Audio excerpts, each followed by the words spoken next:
ಬಾಗಲಕೋಟೆ ಜಿಲ್ಲೆಯಲ್ಲಿ ಅಲ್ಪ ಮಳೆಯ ಪರಿಣಾಮ ರೈತರು ತೀವ್ರ ಸಂಕಷ್ಟವನ್ನ ಎದುರಿಸುತ್ತಿರುವ ಹಿನ್ನೆಲೆಯಲ್ಲಿ ಇಂದು ಬಾದಾಮಿ ವಿಧಾನಸಭಾ ಕ್ಷೇತ್ರದ ಗುಳಿದಗುಡ್ಡ ಸಮೀಪದ ಇಂಜನವಾರಿ ಹಾಗೂ ಬೂದಿ ನಗರ ಗ್ರಾಮಗಳಿಗೆ ಶಾಸಕ ಭೀಮಸೇನ ಬಿ ಚಿಮ್ಮನಕಟ್ಟಿ ಹಾಗೂ ನೂತನ ಸಂಪುಟ ದರ್ಜೆಯ ಸಚಿವ ವಿಜಯಾನಂದ ಎಸ್ ಕಾಶಪ್ಪ ಭೇಟಿ ನೀಡಿ ರೈತರ ಜಮೀನುಗಳನ್ನು ಪರಿಶೀಲನೆ ಮಾಡಿದ್ದಾರೆ.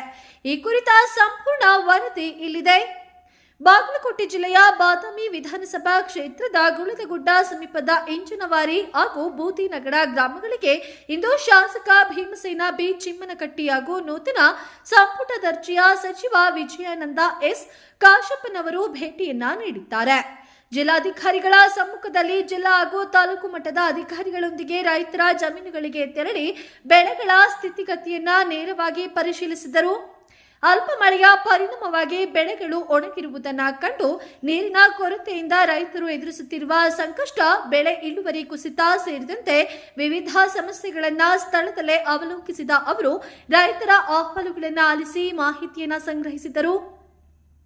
ಈ ಸಂದರ್ಭದಲ್ಲಿ ಮಾತನಾಡಿದ ಸಚಿವರು ಹಾಗೂ ಶಾಸಕರು ಬಾಗಲಕೋಟೆ ಜಿಲ್ಲೆಯನ್ನ ಬರಪೀಡಿತ ಜಿಲ್ಲೆ ಎಂದು ಘೋಷಿಸುವ ಕುರಿತು ಸರ್ಕಾರಕ್ಕೆ ಸಮಗ್ರ ವರದಿಯನ್ನ ಸಲ್ಲಿಸುವುದಾಗಿ ಮಾಹಿತಿಯನ್ನ ತಿಳಿಸಿದ್ದಾರೆ. ಜೊತೆಗೆ ಬೆಳೆಹಾನಿ ಪರಿಹಾರ, ಧನ ಅಗತ್ಯ ಪರಿಹಾರ ಪ್ಯಾಕೇಜ್ ಹಾಗೂ ಸರ್ಕಾರದ ವಿವಿಧ ಸೌಲಭ್ಯಗಳನ್ನು ರೈತರಿಗೆ ಶೀಘ್ರದಲ್ಲೇ ತಲುಪಿಸುವ ನಿಟ್ಟಿನಲ್ಲಿ ಅಗತ್ಯ ಕ್ರಮವನ್ನು ಕೈಗೊಳ್ಳಲಾಗುವುದು ಎಂದು ಭರವಸೆಯನ್ನ ನೀಡಿದರು.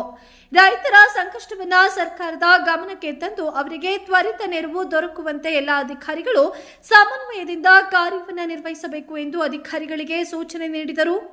ರೈತರ ಹಿತಾಸಕ್ತಿಯೇ ಸರ್ಕಾರದ ಮೊದಲ ಆದ್ಯತೆಯಾಗಿದ್ದು ಯಾವುದೇ ರೈತರಿಗೆ ಅನ್ಯಾಯವಾಗದಂತೆ ಅಗತ್ಯ ಕ್ರಮವನ್ನು ಕೈಗೊಳ್ಳಲಾಗುವುದು ಎಂದು ಮಾಹಿತಿಯನ್ನ ನೀಡಿದ್ದಾರೆ. ಇದು ಬಾದಾಮಿ ವಿಧಾನಸಭಾ ಕ್ಷೇತ್ರದ ಇಂಜನವಾರಿ ಮತ್ತು ಬೂದಿ ನಗರ ಗ್ರಾಮಗಳಿಂದ ಬಂದಿರುವ ವರದಿ.